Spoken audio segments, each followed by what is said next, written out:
एक बार सोचो, तुम्हारा कोई अपना, चाहे वो तुम्हारा पार्टनर हो, बॉस हो या घर का कोई मेंबर हो, बार बार तुमसे ये कहता है, तुम्हें गलत याद है, ऐसा कुछ हुआ ही नहीं था, तुम ज़्यादा सेंसिटिव हो, तुम्हारे साथ ही प्रॉब्लम है। और धीरे धीरे तुम खुद अपने आप पे शक करने लगते हो। तुम्हें लगता है कि शायद मैं ही गलत हूँ, शायद मेरी ही सोच ही कुछ गड़बड़ है। लेकिन भाई, ये तुम्हारी गलती नहीं थी। तुम्हारे साथ एक बहुत खतरनाक साइकोलॉजिकल गेम खेला जा रहा है, और आज हम उसी गेम को पूरी तरह से समझेंगे, जिसका नाम है गैसलाइटिंग। आज की इस वीडियो में हम 3 चीज़ें समझेंगे। पहली, गैसलाइटिंग होती क्या है और ये तुम्हारे दिमाग पे कैसे काम करती है। दूसरी, कौन से 5 साइंस हैं जो बताते हैं कि तुम्हारे साथ ये हो रहा है। और तीसरी, अगर ये तुम्हारे साथ हो रहा है तो तुम क्या क्या कर सकते हो अपने बचाव के लिए।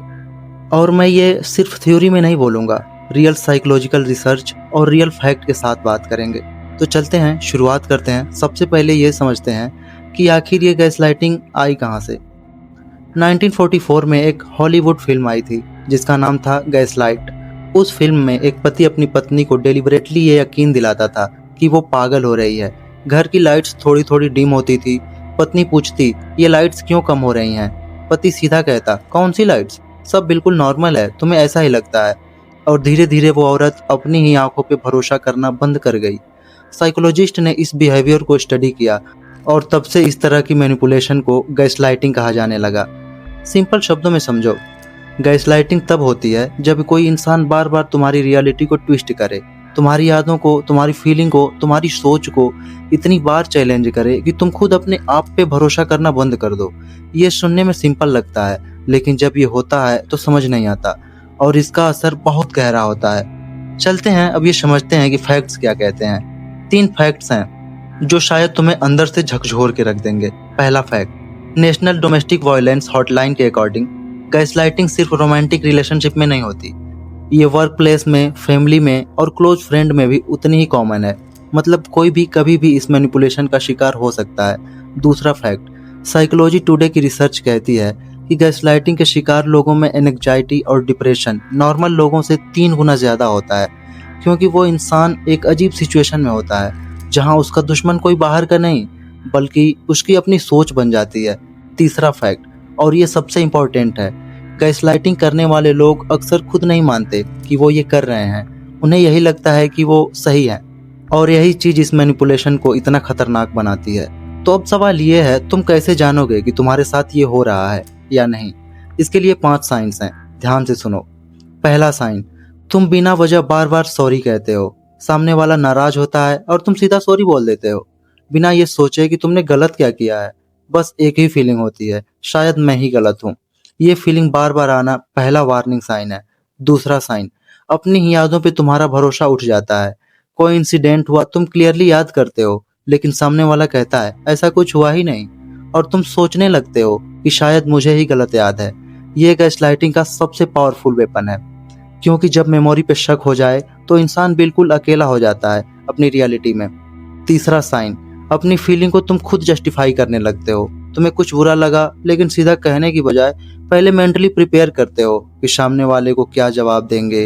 ये इसलिए होता है क्योंकि तुम्हें बार बार सुनाया गया है तुम ज़्यादा सेंसिटिव हो या छोटी सी बात पे ड्रामा करते हो, और अब तुम्हारा दिमाग खुद से यही कह रहा होता है। चौथा साइन, तुम अपनी बात दोस्तों या घर वालों को नहीं बता पाते। तुम्हें ये फील होता है कि लोग नहीं समझेंगे, या शायद सामने वाले ने पहले ही तुम्हारे बारे में कुछ ऐसा कह दिया होता है कि तुम खुद कॉन्फिडेंट नहीं होते अपनी बात करने में।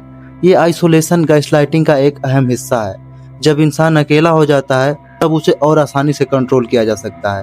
पांचवा साइन, रिलेशनशिप में तुम हमेशा कंफ्यूज रहते हो। कभी सब बिल्कुल ठीक लगता है और कभी अचानक सब बदल जाता है। ये हॉट एंड कोल्ड बिहेवियर एक जानी मानी साइकोलॉजिकल टेक्निक है जिसका नाम है इंटरमिटेंट रेनिफोर्समेंट, मतलब कभी रिवार्ड कभी पनिशमेंट। इसका असर बिल्कुल गैम्बलिंग जैसा होता है, कभी जीतो कभी हारो, लेकिन छोड़ नहीं पाते, और यही चीज़ तुम्हें उस इंसान से और ज़्यादा बांध देती है। अगर इन 5 में से 3 भी तुम्हारे साथ हो रही हैं तो रुकना जरूरी है और समझना भी जरूरी है। अब आगे चलते हैं और ये समझते हैं कि ये करता कौन है और क्यों करता है। ये सवाल बहुत इंपॉर्टेंट है क्योंकि इसका जवाब तुम्हें डिसाइड करने में हेल्प करेगा कि तुम्हारे साथ क्या करना चाहिए। रिसर्च कहती है गैसलाइटिंग करने वाले लोग 3 टाइप्स में आते हैं। पहला टाइप नार्सिसिस्ट। ये वो लोग हैं जिन्हें सिर्फ अपनी इम्पोर्टेंस चाहिए। तुम्हारी कॉन्फिडेंट रियलिटी उनके ईगो को थ्रेट करती है, इसलिए वो उसे बार बार तोड़ते हैं। दूसरा टाइप इनसिक्योर लोग। ये वो लोग हैं जो कंट्रोल खोने से डरते हैं। अगर तुम अपनी सोच में कॉन्फिडेंट रहो तो उन्हें डर लगता है कि तुम उनसे दूर हो जाओगे, तो वो धीरे धीरे तुम्हारा कॉन्फिडेंस खत्म करते हैं ताकि तुम उन पर डिपेंड रहो। तीसरा टाइप लर्निंग बिहेवियर वाले लोग। ये वो लोग हैं जिन्होंने खुद ये सहा है, उनके लिए ये नॉर्मल था क्योंकि उनके घर में या उनकी ज़िंदगी में यही हुआ। ये लोग कॉन्शियसली नहीं करते, लेकिन उनका बिहेवियर तुम्हें बहुत ज़्यादा नुकसान पहुंचाता है। एक ज़रूरी बात, गैसलाइटर हमेशा बुरा इंसान नहीं होता, लेकिन उनका बिहेवियर ज़रूर टॉक्सिक होता है और तुम्हारी जिम्मेदारी सिर्फ इतनी है कि तुम खुद को प्रोटेक्ट करो। अब इस पॉइंट पे आते हैं कि तुम खुद को प्रोटेक्ट कैसे करोगे। गैसलाइटिंग से बचने के 5 स्टेप्स हैं, सिंपल और प्रैक्टिकल। पहला स्टेप, अपनी बातें लिखना शुरू करो। जो भी हुआ उसे उसी दिन नोट कर लो, डेट, टाइम, क्या हुआ, तुम्हें कैसा लगा, सब। जब कोई तुम्हारी मेमोरी को चैलेंज करे, तुम्हारे पास अपनी रियलिटी का प्रूफ होगा। ये एक छोटी सी चीज़ है, लेकिन तुम्हारे कॉन्फिडेंस के लिए ये बहुत बड़ी होती है। दूसरा स्टेप, एक न्यूट्रल इंसान ढूंढो। गैसलाइटर चाहता है कि तुम अकेले रहो, तो डेलिबरेटली एक ऐसा इंसान ढूंढो जो ना तुम्हारा साइड ले ना उसका, बस सच्चाई और सीधी बात करे। एक बाहरी प्रोस्पेक्टिव तुम्हारी आंखें खोल सकता है। तीसरा स्टेप, अपनी फीलिंग को खुद वैलिडेट करो। रोज रात को एक कागज पे लिखो, आज मुझे कैसा लगा और क्यों लगा। ये एक्सरसाइज तुम्हारे दिमाग को याद दिलाती है कि तुम्हारी फीलिंग रियल है, तुम्हारा एक्सपीरियंस रियल है। किसी की परमिशन की जरूरत नहीं है तुम्हें ये फील करने के लिए। चौथा स्टेप, एक सेंटेंस याद कर लो, मुझे ऐसा लगा चाहे तुझे ऐसा ना लगा हो। ये लाइन पावरफुल इसलिए है क्योंकि तुम अपनी फीलिंग को उनकी एग्रीमेंट के ऊपर नहीं रख रहे हो, तुम बस अपनी रियलिटी होल्ड कर रहे हो, और यही गैसलाइटिंग के खिलाफ सबसे बड़ा हथियार है। पांचवा स्टेप, अगर ज़रूरत पड़े तो दूर हो जाओ। कुछ रिलेशनशिप फिक्स नहीं होती और कुछ लोग चेंज नहीं होते, चाहे तुम कितनी भी कोशिश करो। अपनी मेंटल हेल्थ से बड़ा कोई रिश्ता नहीं। ये सेल्फिश नहीं है, ये सर्वाइवल है। गैसलाइटिंग इतनी डेंजरस क्यों है?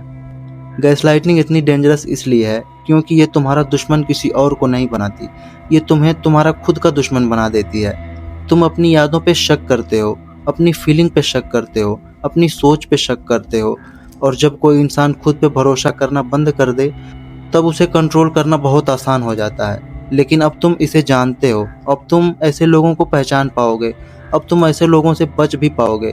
अगर ये वीडियो तुम्हारे काम आई हो तो इसे लाइक करो और उसे एक इंसान को ज़रूर शेयर करो जिसे शायद इसकी ज़रूरत हो।